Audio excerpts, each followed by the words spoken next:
You will hear the introduction to a lecture on consumer habits. First, you have some time to look at questions 1 to 4.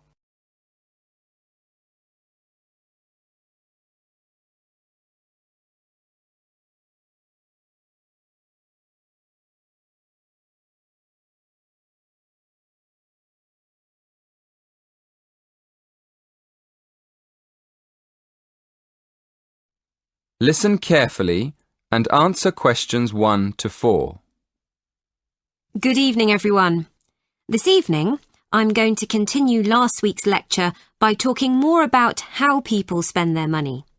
First of all, I'm going to compare how people of different age groups spend their cash. You probably know that there's a lot of difference between what young people do with their money, how families spend their money, and what more mature people do. Secondly, I want us to think about what we imagine men and women spend their money on. And then, I'm going to look at male and female spending patterns and see whether we were right. OK, to start with, let's divide the population into 3 sections. Let's say young people up to the age of 30 in the first group. Then, let's put families in the 30 to 55-year-old group. So that puts adults over 55 in the mature group. Does that make sense? Before you hear the rest of the conversation, you have some time to look at questions 5 to 10.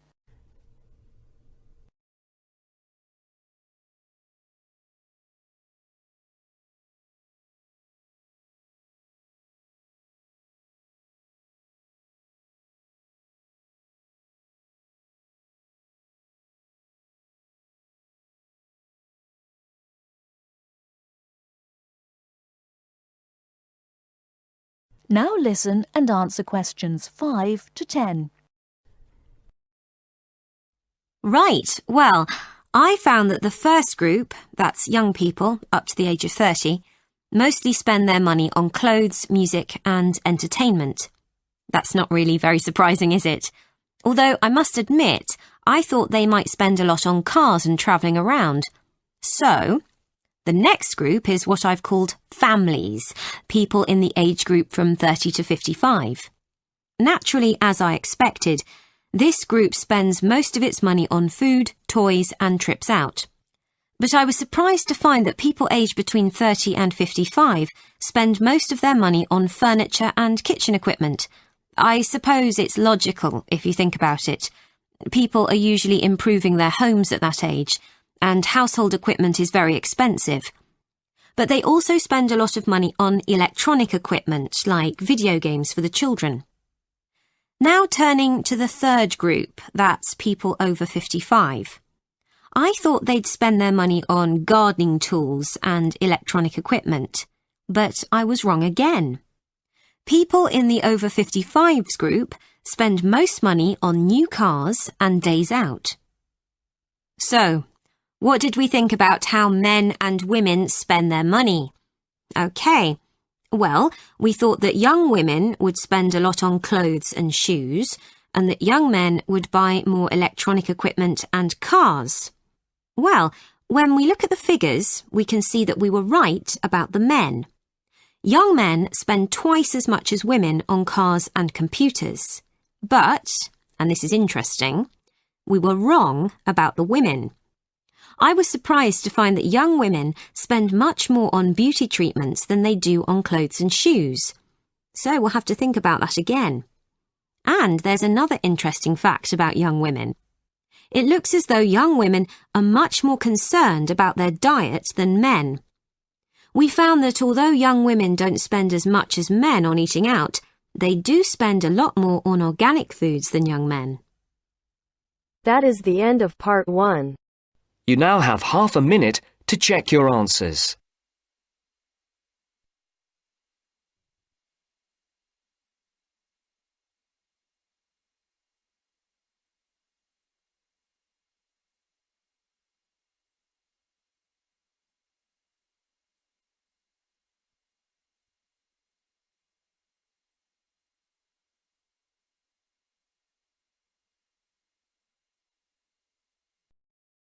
Now turns to Part 2. Part 2. You are going to hear Dr. Joanna Robinson, the course director of a language learning centre, answering questions from reporters from the student newspaper. First, you have some time to look at questions 11 to 16.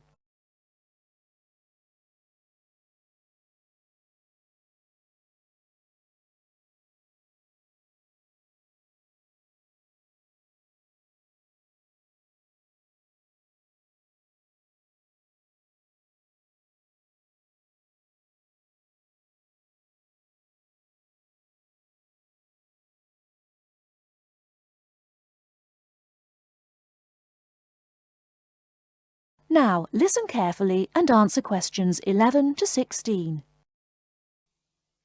Welcome to the Language Learning Center. I'm Joanne Robinson. You must be the reporters from the Examiner. Please come in and sit down. Hello, Dr. Robinson. Yes, we're from the Examiner. I'm Cheryl Perkins and this is Don Klim. May I start with a question? Did this college really start with Brazilian students? It did.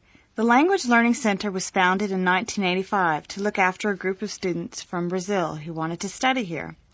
Those 20 students soon grew to 60, and as you can imagine, we had severe accommodation problems. Somebody said you were in the old amenities block, right near the engineering school. They have a good memory. Yes, we were there because the university hadn't believed we would expand so quickly. The problem wasn't solved until we moved into these new premises in Bancroft House in 1987. When did you start taking students from other countries? About 1990. We now have students from 13 different countries enrolled, and we expect a large group from Turkey next month. Yes, we've noticed a lot more advertisements for Turkish restaurants in our advertising section. Well, 40% of our students come from Turkey, by far the largest single national group. And I believe there's been an influx to the rest of the university. There are a lot of Turkish students studying hospitality. Do you offer anything special to the students? Yes, we do. There are several things which make us rather different from other language schools. English is certainly not restricted to English for academic purposes here. Sometimes we have extra classes for students who have particular courses in mind. And we have just said goodbye to a group of 30 Indonesian students who were preparing for a university course in agriculture. They came to us for English for farming, and they were with us for a long time. We miss them. How long do students usually stay at the Language Learning Center? It varies, so I'll talk about the average. Most of our courses last for 5 weeks, but to make any real progress, a student needs to be here for at least 3 terms. That's 15 weeks. The students do better if they have a little time to settle in at the beginning of the course, and we offer an orientation course that lasts a week. Most students take it. It helps them to settle down, and it gives us plenty of time to test them and place them at the right level. How many people are in each class? We sometimes go up to 18, but our average class size is 14 students, and some classes have as few as 7 participants. It depends on the needs of the group. You were saying that you miss your students when they go. How do you attract students? I mean, how do they hear about the Language Learning Center in the first place? We're included in the university advertising and marketing, and we have our own website. The thing which works best for us, though, is word of mouth. Students who leave us often send us their friends. In fact, a student who arrived today was carrying a photograph for me of a former student and his baby. It sounds like a nice place to be. It is. A lot of our students make lasting friendships while they're here. Before you hear the rest of the talk, you have some time to look at questions 17 to 20.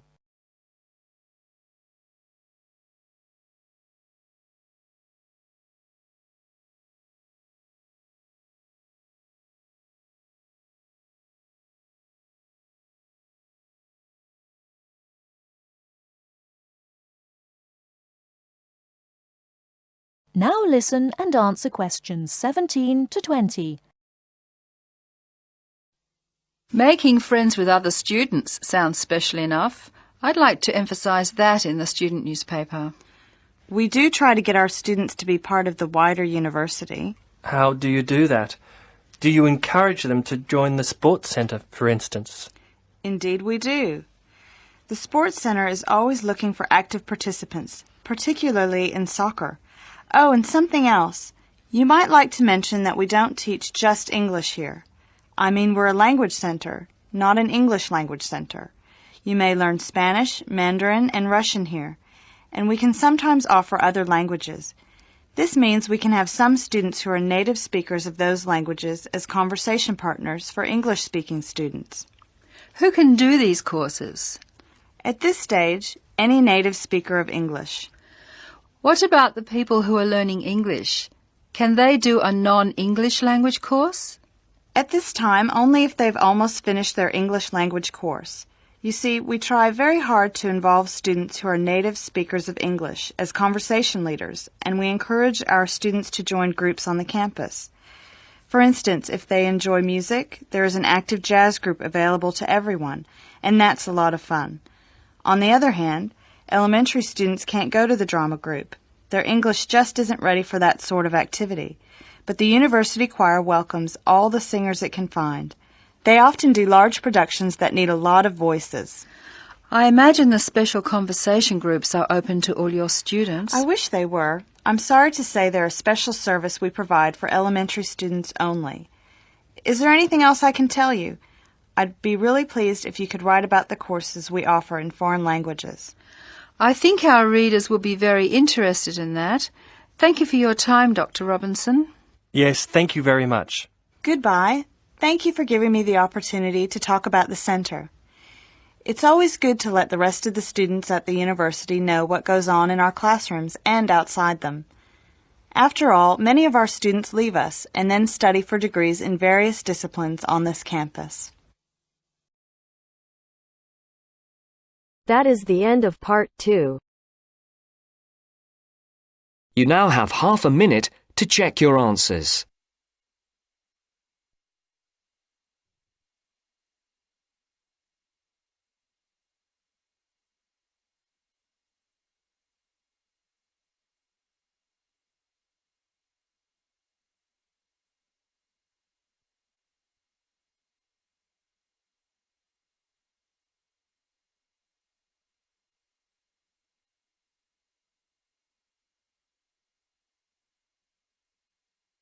Now turns to part 3. Part 3. You'll hear a conversation between the tutor and two students about the presentation. First, you have some time to look at questions 21 to 26.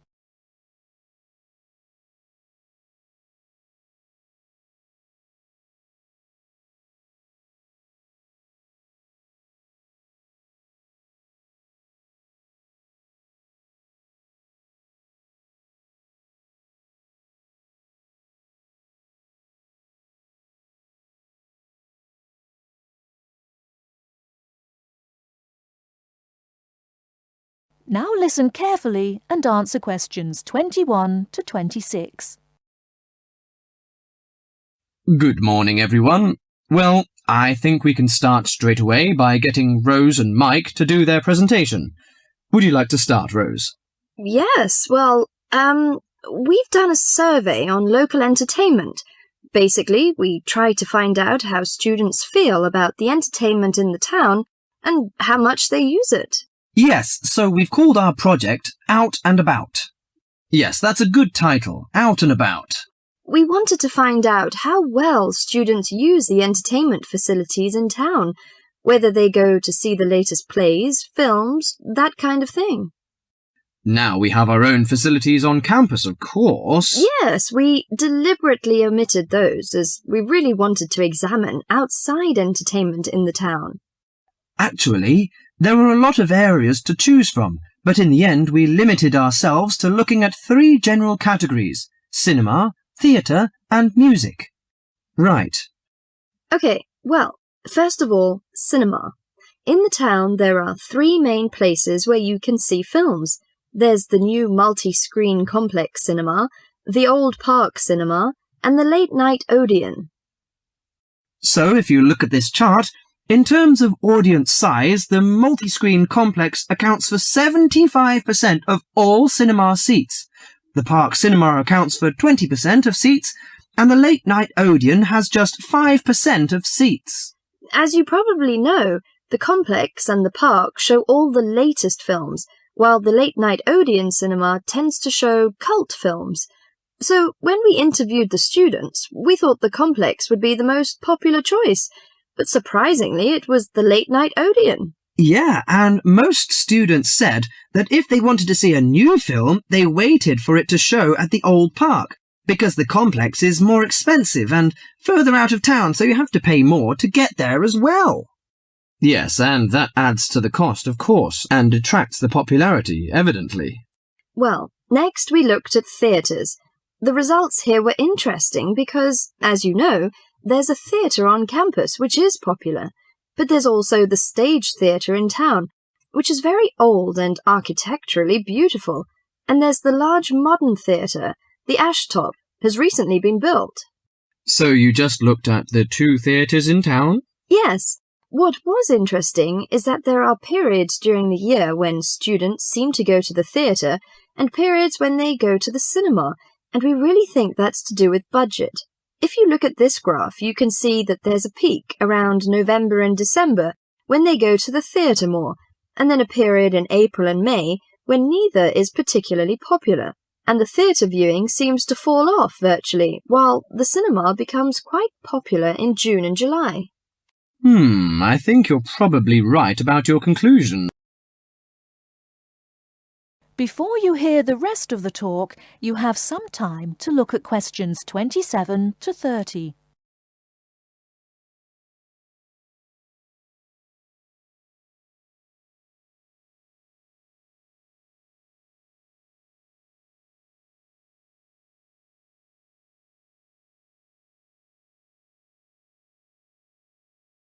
Now listen and answer questions 27 to 30. Well, lastly we looked at music, and this time we were really investigating the sort of small music clubs that offer things like folk or specialise in local bands. So not musicals as such? That's right. We looked at 3 small music venues and we examined the quality of the entertainment and venue and gave a ranking for these. A cross, meaning that the quality was poor, a tick meaning it was okay, and 2 ticks for excellent. First of all, the Blues Club, which obviously specialises in blues music. This was a pretty small place and the seating was minimal, so we didn't give that a very good rating. No, we don't recommend that one really. Then the Sunrise, which plays a lot of South American music, was a big place, very lively, good performers, so 2 ticks for that one. The Pier Hotel is a folk venue, a good place for local and up-and-coming folk artists to play. Not the best of venues, as it's in a basement and a bit dark, but the quality of the entertainment was reasonable, and the lighting was very warm, so we felt it deserved an average rating. Finally, there's the Bald Rock Cafe, which features big rock bands and is pretty popular with students, and we enjoyed ourselves there as well, so total marks for that one. And then did you get any information from the students as to which of the clubs they preferred? That is the end of part 3. You now have half a minute to check your answers.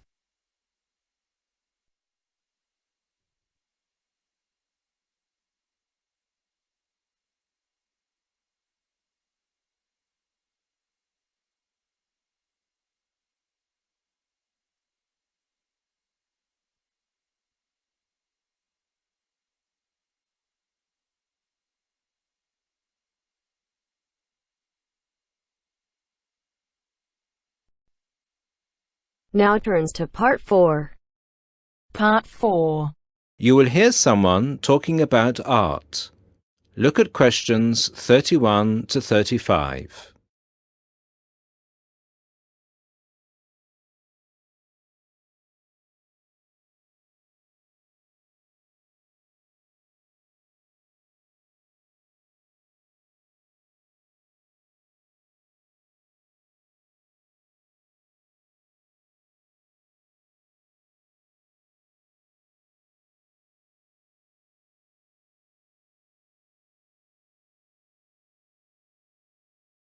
Listen to the first part and answer questions 31 to 35.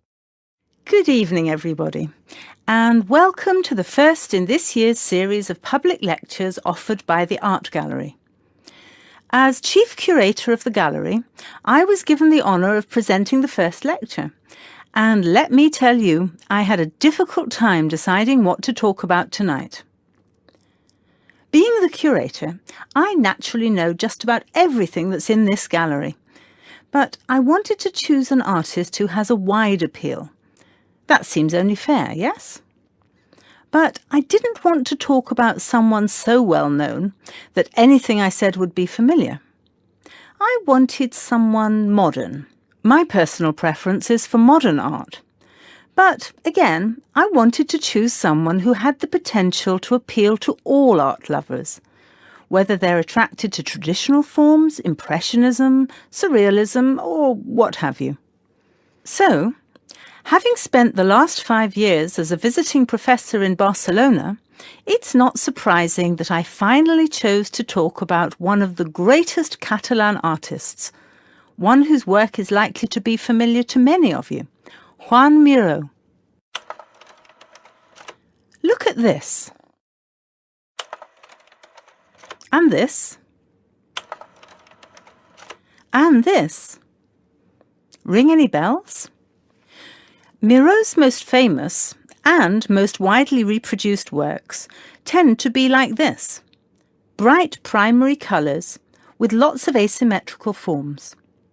He painted on large canvases, larger than himself quite often, and his paintings depicted birds, trees, flowers, and other features of the natural world.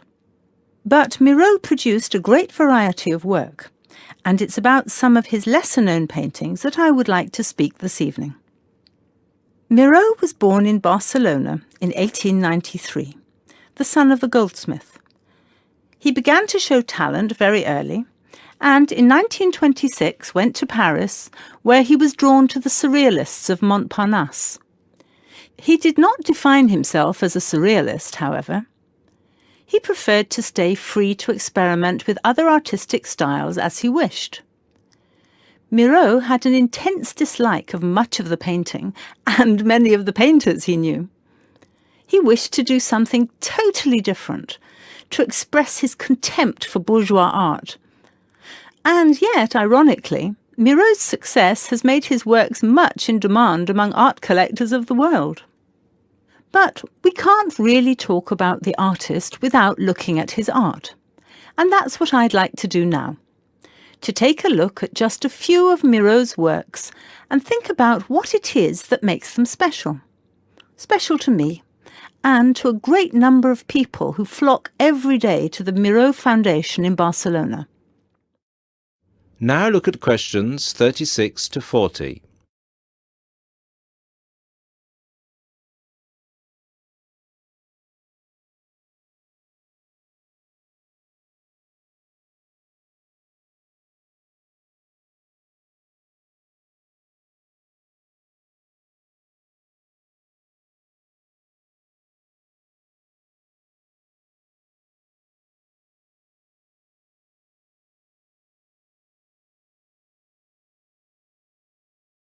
As the lecture continues, answer questions 36 to 40. Let's start with this. One of Miro's best-known and brightest works, Woman and Bird.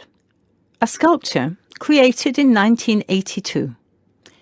It is on display in a park in Barcelona, often known as the Juan Miro Park. A huge sculpture, towering up into the sky. It reflects Miro's eternal interest in these themes, as well as his more technical interest in materials. This sculpture is covered in mosaic, which gives it a naive and cheerful appearance. It is interesting that this sculpture was completed in 1982, just a year before Miro's death.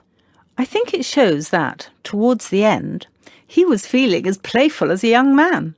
And I think he wanted to share this playfulness in a park on such a big, very public scale. And now, Another representation of a woman, this time just called Woman. This was painted in 1976, a late work for Miro, and is a work we often see reproduced or on sale as postcards or posters in gallery shops around the world. So why is it so popular? I think the use of colour has something to do with it. People respond to these rounded shapes filled with primary colours, especially on a large canvas like this. Also, the fact that, while it is rather surreal, it is still possible to recognise the form of a woman and to see it as a sympathetic representation. It's a bold, bright painting, and I think that it awakens a reaction in many of us. And finally, something quite different, though still a woman. A harsh, even violent work that was completed in 1939, at a time when Miro was greatly influenced by events of the Civil War in Spain. It's titled Seated Woman 2, but it can be hard to find the woman here, as she's been transformed into a rather horrendous creature. So is that how Miro viewed women? As grotesque? Not at all. This picture can also be seen as strong, with a huge base and solid shoulders to support those who depend on her.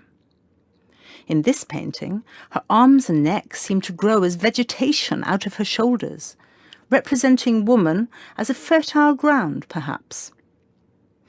We also see here the fish and birds, the moon and stars, so typical of Miro's work, making her a creature of nature and of the heavens as well. And that's all we have time for this evening, I'm afraid. I hope that you've enjoyed this brief look at Miro's work and that you will enjoy the other lectures that follow this one. Thank you and good night. That is the end of part 4. You now have half a minute to check your answers.